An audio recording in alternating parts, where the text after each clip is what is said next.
बिस्मिल्लाहिर्रहमानिर्रहीम। पाकिस्तान न्यूजीलैंड की चौथे दर्जे की टीम से सीरीज बराबर करने में कामयाब हुआ है। सिर्फ यही नहीं बल्कि मोहसिन नकवी साहब ऐलान कर चुके हैं कि पाकिस्तान में पोटेंशियल था, लिहाजा पाकिस्तान के पास अब गैर मुल्की कोच आ चुके हैं। गैरी क्रिस्टन होंगे, जनूबी अफ्रीका के बड़े मायनाज बल्लेबाज रहे हैं। इसके साथ साथ जेसन गिलेस्पी होंगे जो ऑस्ट्रेलिया की तरफ से गेंदबाजी करते रहे। क्रिकेट पर भी बात करेंगे, गंदम के बहरान पर भी बात करेंगे। क्रिकेट की तरफ पहले चलते हैं। मिर्जा इकबाल बेग साहब मेरे साथ मौजूद हैं, सीनियर सहाफ़ी हैं, स्पोर्ट्स के किसी तारुफ के मोहताज नहीं। माजिद भट्टी साहब हैं, जियो टीवी से मुताल्लिक हैं, किसी तारुफ के मोहताज नहीं है। और शुएब जट साहब ने हमें ज्वाइन किया है, आप भी किसी तारुफ के मोहताज नहीं है, कंट्रोवर्सीज में बेशक हमेशा सबसे आगे रहे हैं। बेग साहब आपसे शुरू करते हैं। बेग साहब ये फरमाइएगा कि मोहसिन नकवी साहब कहते हैं कि जी हमारे पास कोई पोटेंशियल है, कोई टैलेंट है, तभी गैर मुल्की खिलाड़ी हमारे पास आए। और गैर मुल्की खिलाड़ियों से मुराद उनकी थी गैर मुल्की कोचेस ने पाकिस्तान को ज्वाइन किया है। कितना सिग्निफिकेंस होगा वर्ल्ड कप से बिल्कुल पहले पाकिस्तान के लिए कि उनके पास जेसन गिलेस्पी और गैरी क्रिस्टन जैसे बड़े खिलाड़ी जो है वो पाकिस्तान की कोचिंग करेंगे? देखिए, माजी में फवाद जो गैर मुल्की कोचेस का तजुर्बा जो रहा है, गैर मुल्की कोचेस बड़े परेशान रहे कि उनका कॉन्ट्रैक्ट मुकम्मल नहीं होता और उनकी छुट्टी कर दी जाती है। आप अंदाजा लगा लें, अभी जो पिछले गैर मुल्की कोच थे, जिस तरीके से मिकी आर्थर को ज़का अशरफ साहब या वो अपने नजम सेठी साहब लेकर आए थे, ज़का अशरफ साहब के दौर में उनकी छुट्टी कर दी गई। तो गैर मुल्की कोचेस जो है वो रिलक्टेंट है। अब सवाल ये पैदा होता है कि क्या गैरी कर्स्टन, क्योंकि तकरीबन 22 मई तक IPL चलेगी और पाकिस्तानी क्रिकेट टीम को आयरलैंड का दौरा करना है, जहां 12 मई से आयरलैंड के खिलाफ 3 मैचेस हैं और फिर 22 मई से इंग्लैंड के खिलाफ 4 T20 मैचेस हैं। तो क्या गैरी कर्स्टन पाकिस्तानी टीम को ज्वाइन करेंगे? अभी वो गुजरात टाइटंस के साथ अटैच हैं IPL में, लेकिन वो बड़े कोच रह चुके हैं, साउथ अफ्रीका के भी रहे हैं और उसके अलावा भारत के भी वो कोच रहे हैं। लेकिन जो मोहसिन नकवी साहब ने प्रेस कॉन्फ्रेंस में कहा कि हमने 2 साल का कॉन्ट्रैक्ट दिया है, क्योंकि कोई भी गैर मुल्की कोच आएगा, चाहे वो गैरी कर्स्टन हो, चाहे जेसन गिलेस्पी हो। गिलेस्पी ने यॉर्कशायर काउंटी को 2 दफा चैंपियन बनवाया, तो वो अपनी सिक्योर्ड पोजीशन के ऊपर जाएगा कि आया उसका मुस्तकबिल जो है वो महफूज है या नहीं है। तो इन दोनों के साथ 2-2 साल का कॉन्ट्रैक्ट हुआ है। अब देखते हैं, मेरे ख्याल में कॉन्ट्रैक्ट में ये शिक शामिल होगी, क्योंकि पाकिस्तान में फवाद आपको पता है कि क्रिकेट बोर्ड का चेयरमैन 22 दिसंबर 2022 के बाद से कितने रमीज राजा गए, फिर नजम सेठी आए, फिर ज़का अशरफ गए, फिर मोहसिन नकवी साहब आ गए। तो पाकिस्तान में स्टेबिलिटी है नहीं कि कौन चेयरमैन कितने अरसे तक रहेगा। लेकिन बेग साहब ये कहना कि पोटेंशियल है पाकिस्तान में इसलिए गैर मुल्की कोचेस आए हैं, यानी कि जान है पाकिस्तान की टीम में, इसलिए गैर मुल्की कोचेस ने पाकिस्तान को प्रेफर किया या पाकिस्तान की तरफ आए हैं। तो ये फैसला पोटेंशियल को देख के किया जाता है या ये फैसला इस बात को देखकर किया जाता है कि कौन कितना अच्छा पे कर रहा है, कितने अच्छे इंसेंटिव दे रहा है? वो कहते हैं ना, दिल के बहलाने को गालिब ये ख्याल अच्छा है। अगर आप ये कह रहे हैं कि हमारे पास बहुत पोटेंशियल है, हम गैर मुल्की कोचेस को लाएं, आपका पोटेंशियल तो एक्सपोज हो गया जब आप न्यूजीलैंड के खिलाफ 4-5 T20 खेले, एक तो वॉश आउट हो गया, 4 में से 2 उन्होंने जीते। तो कौन सा पोटेंशियल है? आपके खिलाड़ी अनफिट हो गए। और अमूमन यही होता है कि पाकिस्तानी क्रिकेटर्स जो है किसी मेगा इवेंट से पहले अगर अनफिट हो जाए तो टीम की कारकर्दगी पर असर पड़ता है। तो आप देखते हैं कि जो जिस तरह से मोहसिन नकवी साहब फरमा रहे हैं, क्योंकि उनके पास वक्त नहीं है ना, वो वजीर दाखिला भी हैं, PCB के चेयरमैन भी हैं, हफ्ता इतवार 2 दिन तो वो देते हैं पाकिस्तान क्रिकेट बोर्ड को, बकिया दिन तो वो इस्लामाबाद में होते हैं। और उन्होंने वहाब रियाज साहब को सियाह सफेद का मालिक बनाया हुआ है। आपने फवाद एक वीडियो देखी होगी कि बल्ला लेके वहाब रियाज साहब खुद भी छक्के मारने के लिए चले जा रहे थे, उन्हें मना किया अजहर महमूद ने और बाबर आजम ने कि आप मैनेजमेंट का हिस्सा है। तो ऐसे लोग कि जिनकी कोई क्रेडिबिलिटी ना हो, जो सिर्फ 27 टेस्ट मैचेस खेले हैं, वो अगर पाकिस्तान क्रिकेट के सियाह सफेद के मालिक बन जाएंगे तो नकवी साहब को सोचना चाहिए ना, उन पे क्रिटिसिज्म होगा, क्योंकि वो वहाब रियाज को लेकर आए। वो निगरां काबीना में पंजाब की जो थी उसमें मुशीर थे खेल के, फिर चीफ सेलेक्टर रहे ज़का अशरफ साहब के दौर में। अब वो न सिर्फ गैर एलानिया चीफ सेलेक्टर हैं बल्कि सीनियर टीम मैनेजर भी हैं और बहुत कुछ ओवरऑल वही है सब कुछ। बल्कि चाहिए मेरे ख्याल में अब एक अच्छे ओवर के अलावा उनके क्रेडिट पर है भी कुछ नहीं। ज्यादातर तो उन्होंने 100-70 80 रन दिए हैं 10 ओवरों के अंदर। वो तो हमेशा, मुझे तो जहां तक क्रिकेट मैंने देखी, आप सारे बड़े हैं हमसे, हमने तो पिटते भी देखा उन्हें। एक ओवर था उनका, पता नहीं गेंदे उसमें मुंह के पास से जारी थी, वो क्या हुआ था, कैसे हुआ था, उसकी बुनियाद पे वो आज तक चल रहे हैं। बेग साहब, मैं जरा भट्टी साहब को भी शामिल गुफ्तगू करूं। भट्टी साहब, आपका शुक्रिया, आपने अभी ज्वाइन किया। भट्टी साहब, ये फरमाइएगा कि जैसा बेग साहब कह रहे थे कि जी दिल के बहलाने को ख्याल अच्छा है कि जी हमारे पास पोटेंशियल बड़ा है, इसलिए गैर मुल्की कोचेस ने हमें जो है वो पसंद किया, वो हमारी तरफ आ गए। तो ये इंसेंटिव का मामला है या हमारे टैलेंट को देखते हुए कि यार ये टीम तो नंबर 1 हो जाएगी, ज़ाहिर है इसको जाके जल्दी से जाके ज्वाइन कर लें? देखें फवाद, सबसे पहले तो आपका शुक्रिया कि आपने मौका दिया ये सारा देखें पैसे का खेल है। अगर पाकिस्तान से बड़ी रकम जिम्बाब्वे की टीम ऑफर करेगी तो गैरी कर्स्टन और जैसन गिलेस्पी को हम वहां देखेंगे। लेकिन ये कहना मुनासिब नहीं है कि हमारा पोटेंशियल तो पाकिस्तान क्रिकेट में है। आज भी पाकिस्तान के पास टैलेंट तो है, लेकिन हमारे पास उस टैलेंट को एग्जीक्यूट करने के लिए अच्छे प्लान नहीं है। अभी देखे ना, एक तीसरे दर्जे की टीम आई जिसने पहला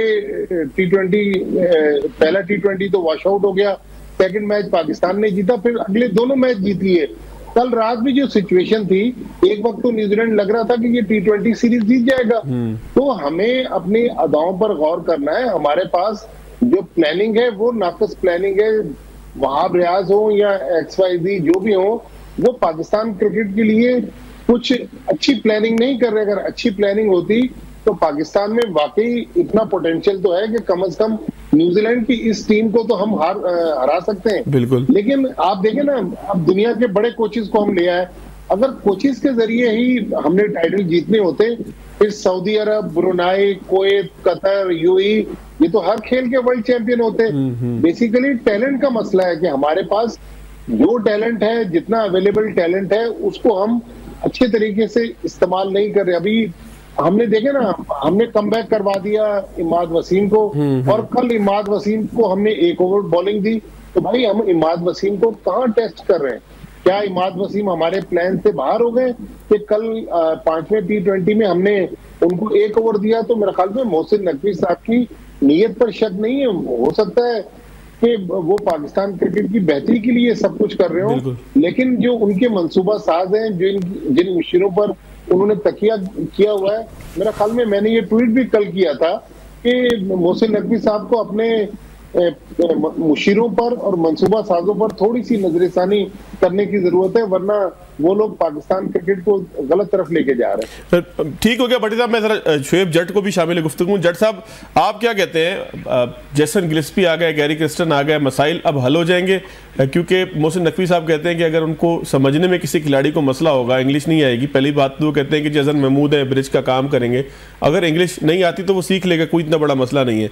तो गैर मुल्की कोचेस के बाद हमारी परफॉर्मेंस गैर मुल्की हो जाएगी?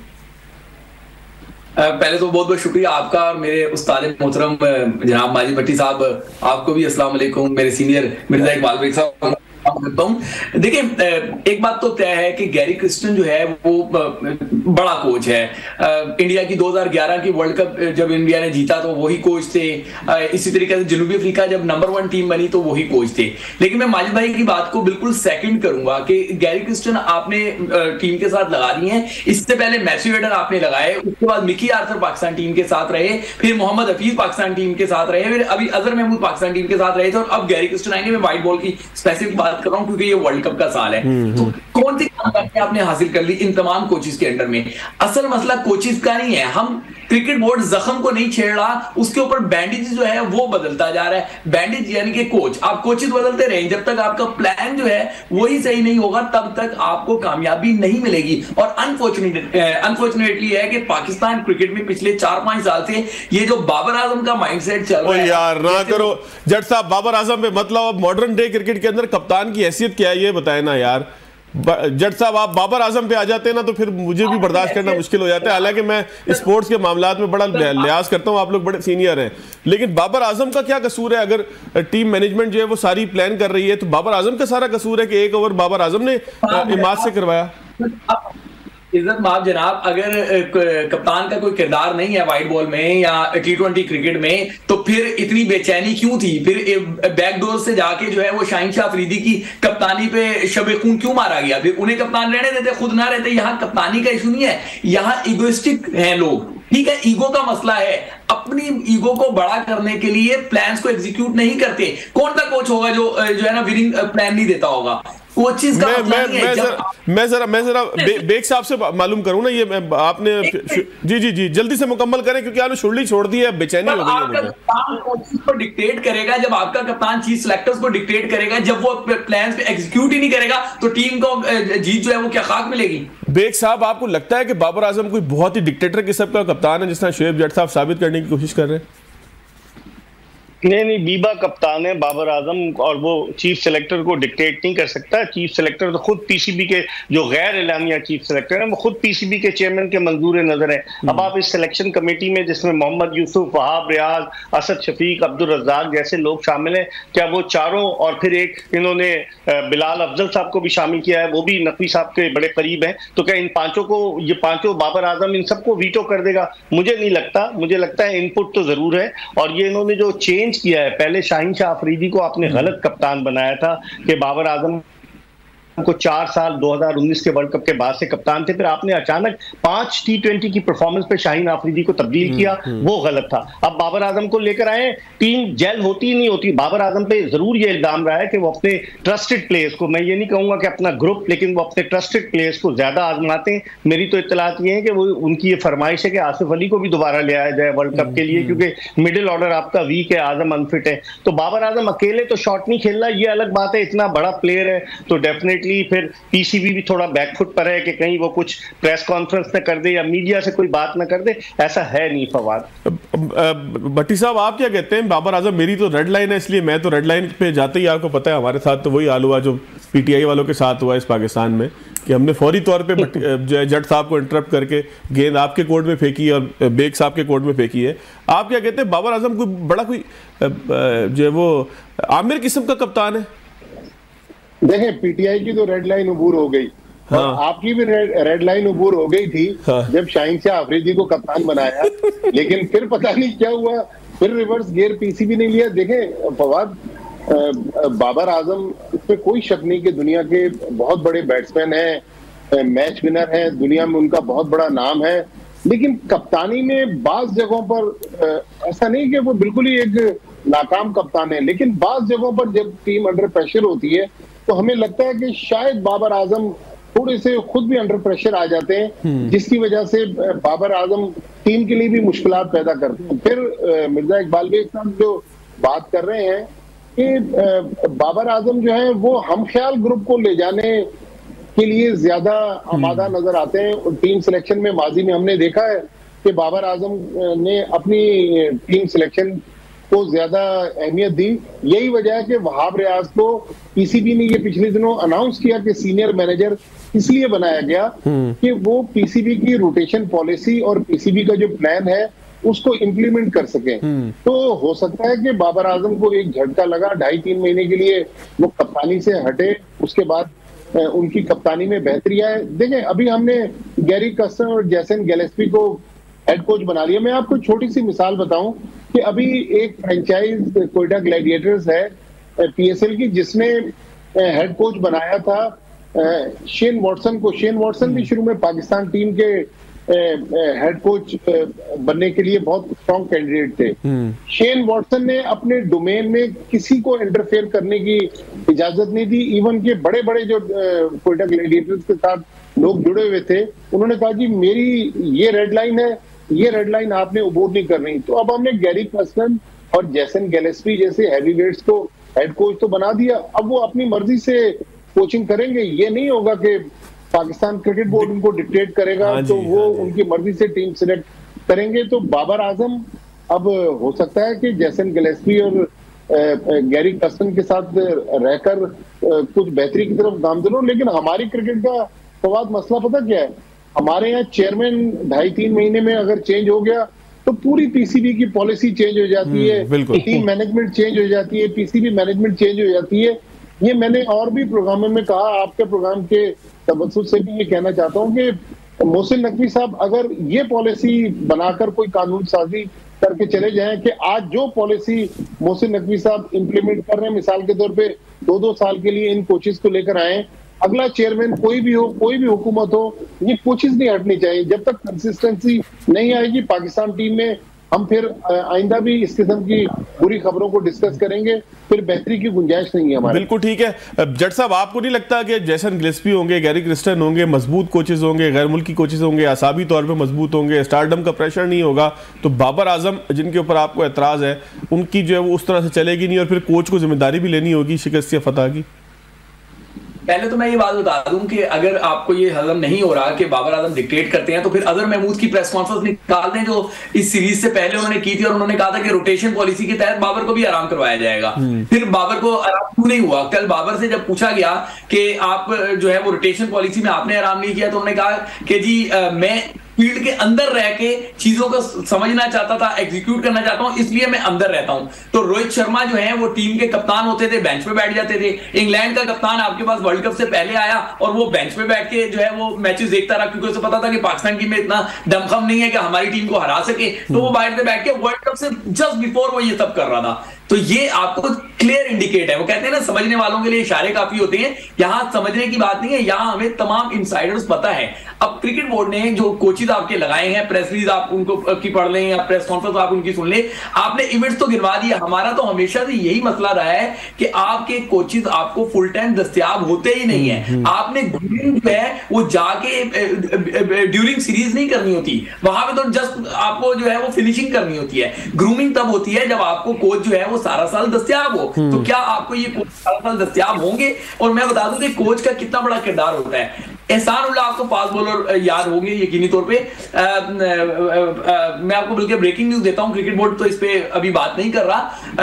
अब जब वो उनका पाकिस्तान में इलाज करा दिया गया, अब जब वो यूके में मौजूद हैं, तो मेरी इत्तलात के मुताबिक, जो मेरी इत्तलात है, मैं क्रिकेट बोर्ड से इसको रिकन्फर्म भी कर रहा हूं, अभी तक जवाब नहीं आया, उनको आर्थराइटिस का मसला है, यानी कि वो जो घटिया का मसला होता है जोड़ों के दरमियान, उनको वो मसला वहां पे निकल आया है। तो यहां पे उनकी अर्ली ट्रीटमेंट भी गलत करवाई गई, ऊपर से अब उनको ये कजन मैरिज की वजह से अमूमन जेनेटिकल हो जाता है, तो उनको ये घटिया का मर्ज भी जो है वो भी जो है ना उसका इंकिशाफ हुआ है। तो आप इससे अंदाजा लगा सकते हैं कि अगर कोई यहाँ फुल टाइम कोच होता और वो एहसान उल्लाह की चीजों को समझ रहा होता, तो वो यहाँ पे वो जो है ना, एक तो उसको ऑपरेट ही ना होने देता, वो शुरू में ही उसको ले जाता।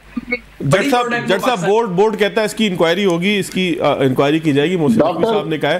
फवाद आज हम डॉक्टर शोएब जट से बात कर रहे हैं। जी भट्टी साहब, मैं कह रहा हूं कि आज हम डॉक्टर शोएब जट से बात कर रहे हैं। जी डॉक्टर शोएब जट साहब, मैं डॉक्टर साहब की तरफ दोबारा आऊंगा। बेग साहब कहते हैं ना फवाद, वो कहते हैं ना, नीम हकीम खतरे जान, तो भट्टी ने डॉक्टर का तो खिताब दे दिया, लेकिन नीम हकीम खतरे जान। और दूसरी चीज मैं क्लियर कर दूं कि जॉस बटलर जब इंग्लैंड की टीम के साथ वर्ल्ड कप से पहले पाकिस्तान में आया था, वो फुल्ली फिट नहीं था। उन्होंने अपने कई बॉलर्स को रोटेशन की पॉलिसी पे मार्क वुड को खिलाया। और मिर्जा साहब को अपडेट करने की जरूरत है। मिर्जा साहब को चाहिए कि वो जाके उस सीरीज में पता कर लेंगे, वो शुरू के 2 मैचेस के लिए दस्तयाब नहीं थे। जज साहब मैं आ रहा हूं, जज साहब मैं आपकी जज साहब में बैठ के नहीं पता कि कौन है कौन नहीं है। जज साहब मैं आ रहा हूं ना, आपकी तरफ आ रहा हूं। क्रिकेट है, मजेदार बात हो रही है। जज साहब इसको थोड़ा सा हमें जो ना लाइट ही रखना है। बेग साहब, वो जॉस बटलर की बात को मैं कहता हूं ऐसी कॉन्फ्लिक्ट में हम जाएंगे।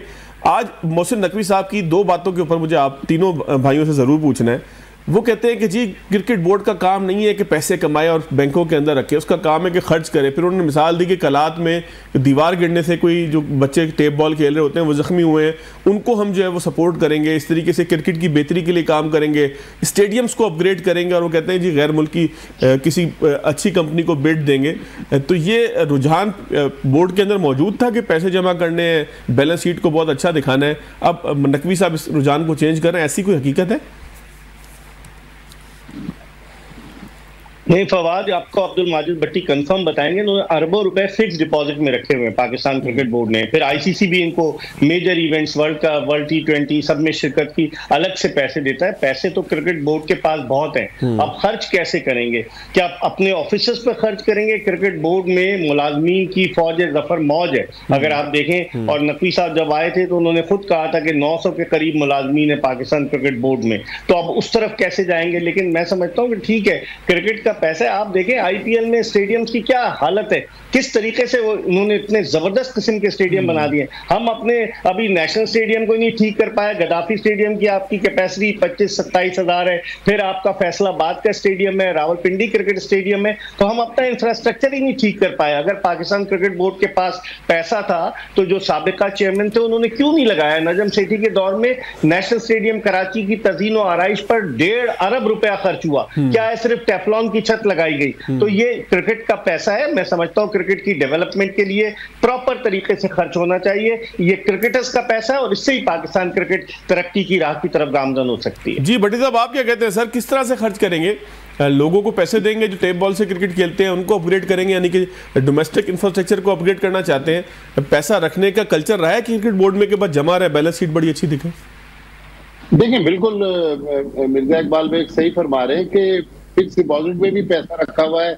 इनके पास मुख्तलिफ बिल्डिंग्स है। अभी रिसेंटली कदाफी स्टेडियम के बैक साइड पे जहां मस्जिद है, उसके पीछे एक 12 मंजिला बिल्डिंग थी जो फ्लैट्स बन रहे थे। वो पीसीबी ने तकरीबन 4-5 अरब रुपए में खरीद कर उसको होटल में कन्वर्ट करने जा रहे हैं। तो पैसा तो बेतहाशा है, लेकिन पैसे का बेदरेग और बुरे तरीके से जो माजी में इस्तेमाल होता रहा है, मेरे ख्याल में इसमें मोहसिन नकवी साहब ने जो कराची में पीएसएल के फाइनल वाले दिन प्रेस कॉन्फ्रेंस में कहा था कि 11 लोगों के लिए मैं 900,000 लोगों को नौकरियों में नहीं रखूंगा। तो अभी तक तो हम ये देख रहे हैं कि बहुत ज्यादा पीसीबी में जो माजी में लोग रखे गए उनको निकाला नहीं जा रहा। हाँ, अक्रॉस द बोर्ड आप ऑपरेशन करें, जो वाकई काबिल लोग हैं उनको पीसीबी में लेकर आए, लेकिन पिक एंड चूज करेंगे और क्रिकेट का पैसा गलत जगह पे लगेगा। माजी में मुझे याद है जब जनरल तौकीर या मुशर्रफ साहब के दौर में पीसीबी चेयरमैन थे,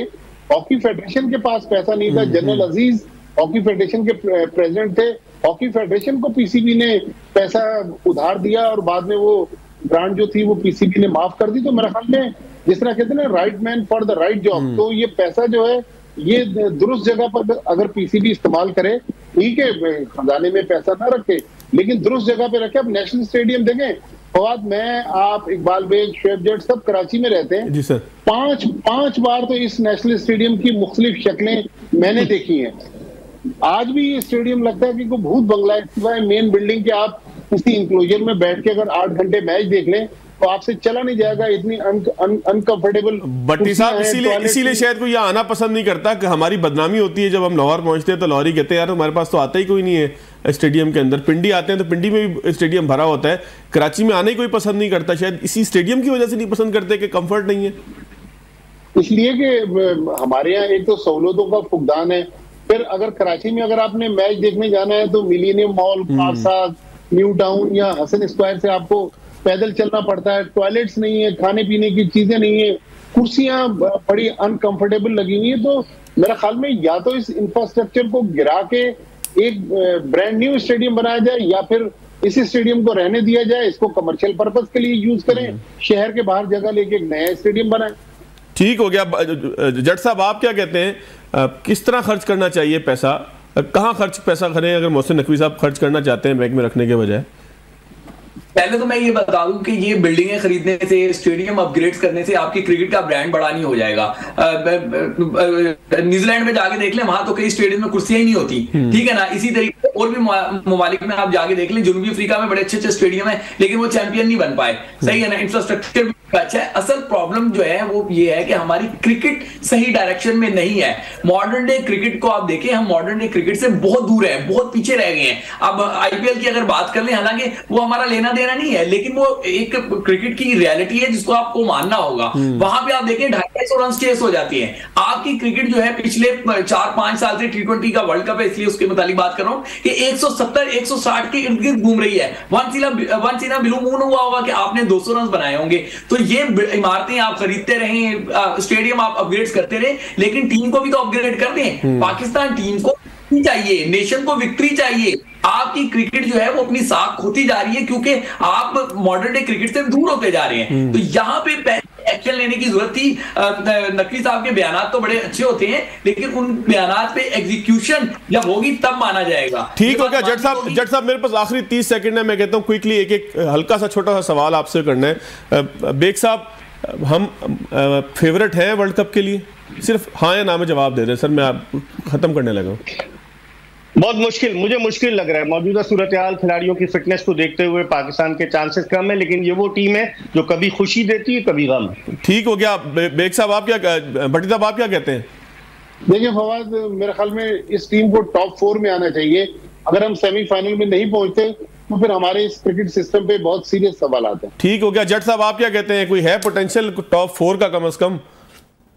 पाकिस्तान तीसरे राउंड में नहीं पहुंचेगा, ये बड़ा बड़ा लिख के आप लगा लें, ठीक है ना। अल्लाह की ब्लेसिंग वो तो अलग बात है, वरना तीसरे राउंड में नहीं पहुंचेगा, बहुत बड़ा लिख लें। ठीक हो गया। मैं लेकिन भट्टी साहब के जवाब के साथ हूं, टॉप 4 में तुम जरूर जाएंगे। और इकबाल बेग साहब भी कहते हैं कभी खुशी कभी गम, तो इंशाल्लाह खुशी मिलेगी। और जट साहब मैं बिल्कुल आपकी बात से मुत्तफिक नहीं हूं, पाकिस्तान क्रिकेट हमें इंशाल्लाह खुशी देगी क्योंकि हम पॉजिटिव है, ऑप्टिमिस्ट है। नाज़रीन एक ब्रेक लेंगे, ब्रेक के बाद आगे चलेंगे तो गंदम के बहरान की सूरत हाल पे कुछ गुफ्तगू करेंगे।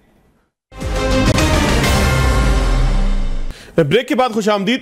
चौधरी हसीब अनवर साहब मेरे साथ मौजूद हैं, सरबराह हैं किसान इत्तेहाद पाकिस्तान के। एहतजाज की कॉल दी गई है। मसला तो सबको पता है कि किसान के पास गंदम बेताशा मौजूद है, खरीदार मौजूद नहीं। सड़कों के ऊपर सुना है कि गंदम बिक रही है। आगे क्या होने वाला है, जिम्मेदार कौन है, कार्रवाई क्या होगी, वज़ीर-ए-आज़म पाकिस्तान का नोटिस कितना संजीदा होगा। जो सब बहुत शुक्रिया आपके वक्त का। जो सब सूरत हाल क्या है, यहाँ तक तो हमें भी पता है कि गंदम जो है वो पाकिस्तान में बम्पर क्रॉप हो गई। पाकिस्तान में पिछली गंदम अभी तक जो है वो ख़त्म नहीं हुई, लिहाजा ख़रीदारी का सिलसिला जो है या रेट जो है वो अभी तक इम्प्लीमेंट नहीं हो सका। किसान परेशान है, बारिश सर पे है। आप लोगों ने एहतजाज की कॉल दी है, इससे आगे की और इसके बीच में जो फैक्ट हैं वो क्या हैं? बिस्मिल्लाहिर्रहमानिर्रहीम। पाकिस्तान 75 साल से सुनते आ रहे हैं, पाकिस्तान एक ज़रई मुल्क है और हमेशा कहा जाता है कि हम गंदम में भी खुद कफील नहीं। आज तकरीबन 24 करोड़ आबादी को एक चीज तो कंफर्म हो गई कि पाकिस्तान हर चीज में खुशहाल है और हर चीज में खुद कफील है।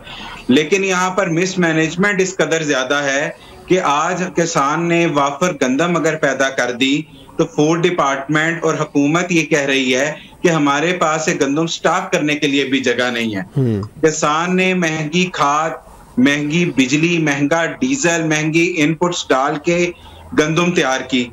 उसको जो हुकूमत की तरफ से एक इमदादी कीमत रखी गई जो कि 3900 है, जो पिछले साल वाली है। होना तो ये चाहिए था कि उसकी इमदादी कीमत बढ़ाई जाती, लेकिन हमें पिछले साल वाली कीमत पे ही हमसे इमदादी कीमत रख के हमसे गंदम खरीदारी का वादा किया गया, जबकि हमारे खर्चे पिछले साल से 1.5 गुना बढ़ चुके हैं। बिल्कुल। अब जब किसान की गंदम की फसल तैयार है, किसान वो गंदम की फसल काट कर खुले आसमान के नीचे रख के इस मौसम के हाल पर छोड़ के बैठा है, बेयारो मददगार बैठा है कि शायद उससे कोई गंदम खरीदने आ जाए। जब वो अपनी गंदम मार्केट के अंदर बेचने जाता है तो ये प्राइवेट माफिया, ये वो माफिया जो कि हुकूमत चूंकि as a third party market में नहीं आई, तो ये माफिया वजूद में आ चुका है। ये उससे उसकी गंदम 3000, 3100, 3200 रुपए में लूट रहा है। ये डकैती सरेआम हो रही है और हर जगह हो रही है। अच्छा चौधरी साहब, अब इसका हल क्या है? मतलब अब एक सूरत हाल तो सबके सामने आ गई है, अगर जगह नहीं है किसी चीज को खरीद के रखने की तो फिर सोल्यूशन क्या है? आप लोग ज़ाहिर है जब एहतजाज करेंगे तो किसी सोल्यूशन की तरफ जाने के लिए एहतजाज करेंगे ना। अब क्या सूरत हाल है? और ये भी तो मैंने आपसे पूछना ही है कि क्या हुकूमत, जो निगरान हुकूमत थी, कहा जा रहा है कि जी उन्होंने गंदम मंगवा ली जिसकी ज़रूरत नहीं थी, कोई प्लानिंग नहीं थी पाकिस्तान के अंदर, इसके नतीजे में सारा काम हुआ, तो जिम्मेदारों का तयन तो हम करेंगे, लेकिन अब सोल्यूशन तो पहले बताएं ना। सोल्यूशन जी, अब देखें, इस मुल्क के किसान की जिम्मेदारी तो नहीं है कि वो गंदम भी पैदा करे, लाइनों में लग के खाद खरीदे, महंगे बिल दे, फिर वो फूड डिपार्टमेंट को जाके बताए कि आपने गंदम को इधर स्टॉक करना है, यहाँ स्टॉक नहीं करना। ये इस मुल्क के किसान का काम नहीं है। ये तो हुकूमतों का काम है कि वो इन चीजों को कैसे मैनेज करते हैं। अच्छा, लेकिन एक सवाल तो ये भी पैदा होता है ना कि अगर आपको इसकी कीमत नहीं मिलती, अगर खुदा ना खास्ता ये सिलसिला इसी तरीके से रहता है, एहतजाज आपका होता रहता है, तो किसान के ऊपर लॉन्ग टर्म में इसका इम्पैक्ट क्या होगा? क्या अगले साल किसान इस काबिल होगा कि गंदम की बुआई कर सके?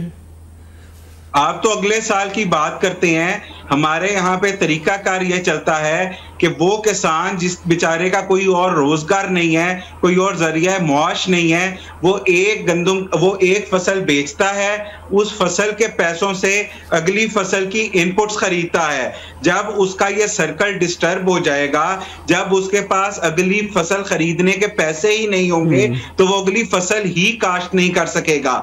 ऐसी सूरत हाल के अंदर वो बेचारा जब अगली फसल नहीं काश्त कर सकेगा बेचेगा, पिछली फसल वो औने पौने दामों बेचेगा, तो वो इतने फाइनेंशियल क्रंच में चला जाएगा कि वो इस फाइनेंशियल क्रंच से जल्दी निकल ही नहीं सकेगा।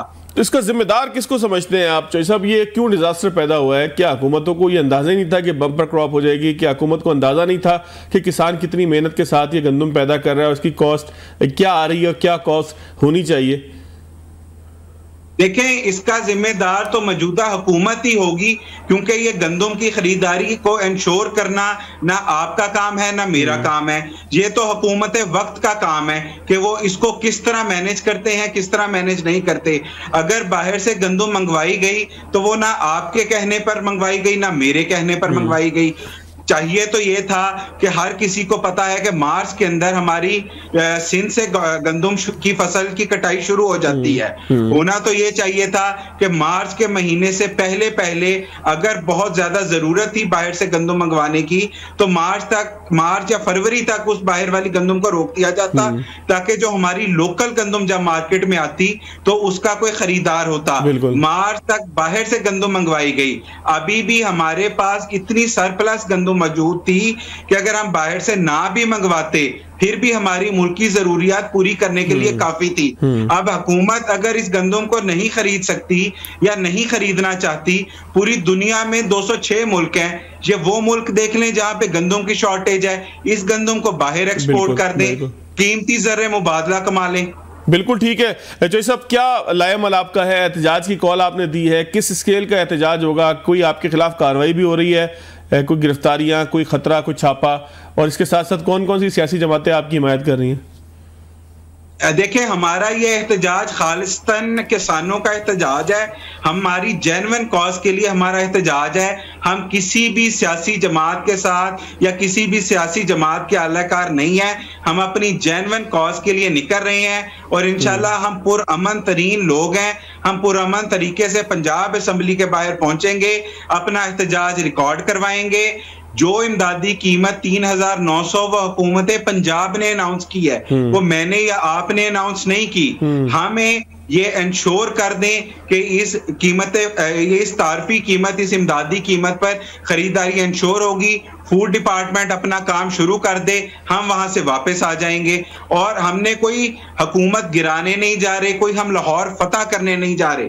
हम इस मुल्क के शहरी हैं, जितना हक लाहौर वालों का लाहौर पे है उतना ही हक इस मुल्क के किसान का लाहौर पे भी है। धरना भी देंगे कोई अगर तवील मुद्दत के लिए, अगर जब तक मुतालबा, हमें अगर वहां पर अपने जायज मुतालबे के लिए बैठना पड़ता है तो हम बैठेंगे। वो ये मुल्क हमारा है, ये शहर हमारे हैं, ये लोग हमारे हैं, ये हुकूमत भी हमारे ही वोटों से बनी हुई है। हम किसी सियासी जमात का अहलकार नहीं है, हम पुरअमन लोग हैं, हम इज्जतदार लोग हैं, हम सिर्फ अपनी रोजी रोटी के लिए बाहर निकल रहे हैं। अगर हुकूमत 3,900 पे खरीदारी इंश्योर नहीं करती तो फी एकड़ 15 से 20,000 कम से कम हम नुकसान में होंगे, और इस नुकसान का रिजल्ट गुर्बत की एक ऐसी आने वाली लहर को जन्म देगा जो कई सालों तक कंट्रोल नहीं होगी। मकई में हमें नुकसान हुआ, 50 से 60,000 रुपए फी एकड़ नुकसान हुआ, 1200 से 1600 रुपए मन मकई बिकी। अब गंदम की फसल आई है तो उसके अंदर फिर हमें नुकसान हो रहा है। बिल्कुल ठीक है हसीब चौधरी साहब, अल्लाह ताला जो है वो किसान की मुश्किलात हल करे। पाकिस्तान के अंदर फूड सिक्योरिटी के जो मामला है, जाहिर है कि वो किसान की मेहनत से जुड़े हुए हैं। नाज़रीन, आज के प्रोग्राम से इतना ही इजाज़त दीजिएगा। अल्लाह हाफ़िज़।